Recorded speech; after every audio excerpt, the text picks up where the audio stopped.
ఒక కళాకారుడు,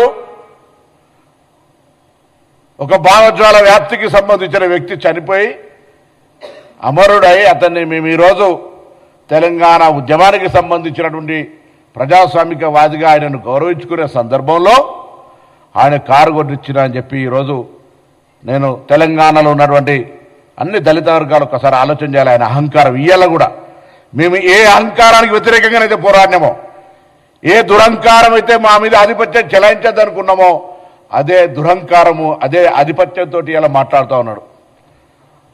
మేము ఎన్నడూ కూడా చెప్తున్నాం, వీళ్ళ కూడా రాజకీయ పరంగా ప్రజాస్వామిక భారతదేశంలో తెలంగాణ కూడా అంతర్భాగమే. మేము కూడా అనేక సందర్భాల్లో ఆంధ్రాకి వెళ్తాము. Andhra, Telangana is a separate states, Telugu రాష్ట్రాలు. కానీ ఆయన మాట్లాడినటువంటి ప్రెస్ కాన్ఫరెన్స్ చూస్తూ ఉంటుంటే ఇది పాకిస్తానా, ఇండియా అని మళ్ళీ మాట్లాడుతూ ఉన్నారు, పాస్పోర్ట్ తీసుకోవాలని. ఈ మైండ్ సెట్ తీసేయండి. ఆయన శాసనసభలు ఉన్నారు, ఇలా పార్లమెంట్ గురించి ఐడియా లేదు. నేను పార్లమెంటు తెలంగాణ బిల్ అయ్యే సందర్భంలో ప్రత్యక్ష సాక్షి. అంతకంటే ముందు కూడా చిన్న బిల్లు వస్తే కూడా నేను అనేక సందర్భాలు ఇప్పుడు ఈ పార్లమెంటరీ వ్యవస్థలో తెలిసి మాట్లాడుతున్నా, తెలియక మాట్లాడుతున్నా, తలుపులేసి పార్లమెంటులో బిల్ తెచ్చుకున్నా చెప్తారు. ఇప్పటికీ ఇంత కక్ష, ఇంత అక్కసు తెలంగాణ మీద మాటల్లో మాట్లాడుతూనే మళ్ళీ తెలంగాణ మీద అక్కసు వెళ్ళకొస్తా ఉన్నాడు. ఇది మంచిది పద్ధతి కాదు. నేను తెలంగాణ మీద ప్రేమ ఉంది అంటుండు, తెలంగాణ మద్దతుకి నన్ను మాట్లాడినరా? తెలంగాణ అమరవీరులు చనిపోతుంటే వాళ్ళకి ఎప్పుడైనా నువ్వు సంఘీభావం, అరే ధైర్యంగా ఉండండి, తెలంగాణ పోరాడి తెచ్చుకోవాలని చెప్పినావా? అవహేళన చేసినావు. తెలంగాణ ఏర్పడితే 11 రోజులు అన్నం తినలేదని చెప్పినటువంటి వాడివి. తెలంగాణ ఏర్పాటును అవమానించినటువంటి వ్యక్తివి. ఇలా మీరు మాట్లాడితే ఎట్లా? మళ్ళీ రాజకీయంగా వక్ర భాష చెప్పేటువంటి ప్రయత్నం జరుగుతోంది. అలా వారు పక్కకు మాట్లాడిన కొద్దీ తాపకొక్క స్లిప్పిట్లు వస్తూ ఉంది. పాపం పవన్ కళ్యాణ్ గారిని పేడ్ ఆర్టిస్టు, రేపు పొద్దున నిజంగా నాగరంలో బాగా డబ్బులుంటే నేను కూడా ఆయన ఒక పాత్రకి ఎంగేజ్ చేసి ఈ విధంగా మాట్లాడగలగడానికి అవకాశం. ఎందుకంటే ఆయనకు వచ్చే చిట్టీలు భారతీయ జనతా పార్టీ నుంచి వస్తున్నాయి, టీఆర్ఎస్ పార్టీ నుంచి వస్తున్నాయి. తెలుగు స్క్రిప్ట్ రాసుకొని మాట్లాడతాడు. భావజ్వాల వ్యాప్తి ఉంటే, తెలంగాణ నరాన గుండెల్లో ఉంటే నేను ఎవరిని అవమానిస్తాను? ఆంధ్రప్రదేశ్ ప్రజలను కూడా. ఈవెన్ చంద్రబాబు నాయుడు గారు, తెలంగాణ ముఖ్యమంత్రి రేవంత్ రెడ్డి గారు వచ్చి కూర్చుంటే కూడా తెలంగాణ విభజన హామీలను సామరస్యంగా పరిష్కరించుకోవాలని మాట్లాడుకునేటువంటి అటువంటి వాతావరణాన్ని కలిగేసే ప్రయత్నం చేస్తూ ఉన్నాం. ఇక్కడ ఉన్నటువంటి వాళ్లకు అన్ని రకాలుగా శాంతి భద్రతతో సహా ఎక్కడ కూడా అవసరమైతే రాజకీయంగా ఇవాళ చాలా మంది పోటీ చేసి గెలుస్తూ ఉంటారు, ఎవరికి అభ్యంతరం లేదు. ఏమనంటే కొండగట్టుకు పైసలు ఇచ్చినండి, నీ అయ్యే జాగిరియా పైసలు? తెలంగాణ ప్రభుత్వం, ఆంధ్రప్రదేశ్ ప్రభుత్వం వస్తే ఇంకొక మాట మాట్లాడతారు, రానియరా తిరగనియరా. గత 4 నెలల కింద వచ్చినప్పుడు తెలంగాణ ప్రభుత్వం ఆయనను తెలంగాణ గెస్ట్గా ఇచ్చిన ప్రోటోకాల్ ఇచ్చి, అది మర్చిపోయి మాట్లాడితే ఎట్లా? నువ్వు తెలంగాణ ఆవిర్భావ దినోత్సవం రోజు అందరినీ కట్టెబెట్టి గెలిగినట్టుగా నవనిర్మాణ తెలంగాణ ఆవిర్భావ దినోత్సవం, తెలంగాణ ప్రజలకు శుభాకాంక్షలు చెప్తాను రా.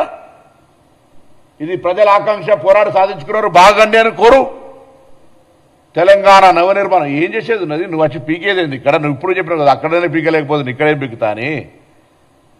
మళ్ళెందుకు ఇట్లా అనేటి ఒక మాటలు, చెప్పేది ఒక మాట. స్క్రిప్ట్ పాపం చక్కగా రాసిస్తలేరు బీజేపీలో, ఎవరో ప్రాపర్ గైడ్ చేస్తలేరు. అంతే ఒక మాట బీజేపీ వాళ్ళు ఈయనతో పొత్తు కూడా పెట్టుకోమని చెప్పే పరిస్థితులలో, ఒకసారి పొత్తు పెట్టుకుంటామనే పరిస్థితులలో ఆలోచన ట్రస్ట్ ట్రావెల్ జరుగుతున్నట్టు. ముందు ఒక ఆర్టిస్టును హీరోగా పెట్టుకోవాలంటే ముందు టెస్ట్ డ్రైవ్ చేస్తున్నట్టు, అంటే స్క్రీన్ టెస్ట్ చేస్తే స్క్రీనింగ్ అట్లా చేస్తున్నట్టు పవన్ కళ్యాణ్ గారిని పాప తెలుసుకోవాలి. అటు బీఆర్ఎస్ పార్టీనా, ఇటు భారతీయ జనతా పార్టీ ఎవరో ఒకరు మాత్రం ఆయన ఎంగేజ్ చేసుకున్నటువంటి ఆర్టిస్ట్గా వాస్తవం. 2009 ఎన్నికలు తిరిగినప్పుడా, 2014 ఎన్నికలప్పుడు తిరిగినా జనం వస్తుండొచ్చు. మా ప్రేక్షకులు సినిమా ప్రేక్షకులుగా నటుడిని గౌరవిస్తే ఈలలు కొడితే అదంతా నా బలం అనుకునేటువంటి పరిస్థితి ఉంటుంది. మీరు అన్నట్టుగానే ఆంధ్రాలోనే నువ్వు గెలవలేకపోయినావు, ఇక్కడ వచ్చి ఏంది ఇదంతా? మళ్ళీ చెప్తాను, పవన్ కళ్యాణ్ గారు ఇక్కడ తెలంగాణలో రావడానికి పోవడానికి సంబంధించిన మాకేమటువంటి అభ్యంతరాలు లేవు. కానీ ఆవిర్భావ దినోత్సవం రోజే గెలికి నవనిర్మాణం పెడతా అంటే చూస్తూ ఊరుకోవడానికి కూడా సిద్ధంగా లేరు.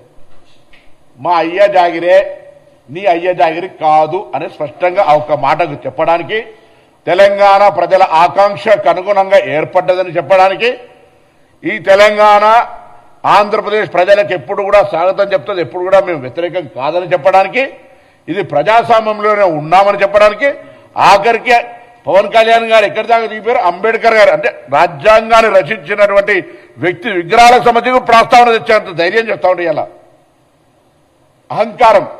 అంటే ఆయన ఏదో మాట్లాడుతున్న తెలంగాణలో తిరుగుతా ఎవడతున్నాడు? నువ్వు సినిమా నటుడివి తిరుగు. ఇలా ఇటువంటి మాటలు మాట్లాడేటువంటి ప్రయత్నం జరగద్దని చెప్పి కోరుతూ ఇమ్మీడియట్గా రిజైండర్ బై సాయంత్రం గద్దార్ గారి ఆత్మకు క్షమాపణ చెప్తున్నట్టుగా ఇవ్వాల్సిందే.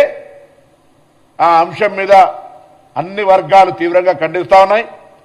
అదేవిధంగా మేము తప్పకుండా మరొకసారి చెప్తా ఉన్నాం, ఈరోజు ఇదంతా కూడా డెఫినెట్లీ మేము ఎన్నడూ కూడా తెలంగాణ వాళ్లకు, తెలంగాణలో ఆంధ్రలకు పని ఏం లేదు అని మేము ఎన్నడూ అంటలేము. ఇది ఫెడరల్ సిస్టమ్, డెమోక్రటిక్గా ఇది హైదరాబాద్ లింగ్విస్టిక్ హెడ్ క్వార్టర్. అన్ని భాషల వాళ్ళు ఉంటారు, అన్ని వ్యాపారాలు ఉంటారు. ఎన్నడూ కూడా నేను హైదరాబాద్ ఇన్ఛార్జ్ మంత్రి చెప్తాను, నీకు ఇక్కడ ఏం ఇబ్బంది లేదు, ప్రొటెక్షన్ అందిస్తాం కానీ ఇక్కడ వచ్చి గెలుకకు అనవసరంగా తెలంగాణ ఆత్మ గౌరవాన్ని, ఆ భావాన్ని రెచ్చగొట్టే ప్రయత్నం చేద్దని నేను కోరుతాను.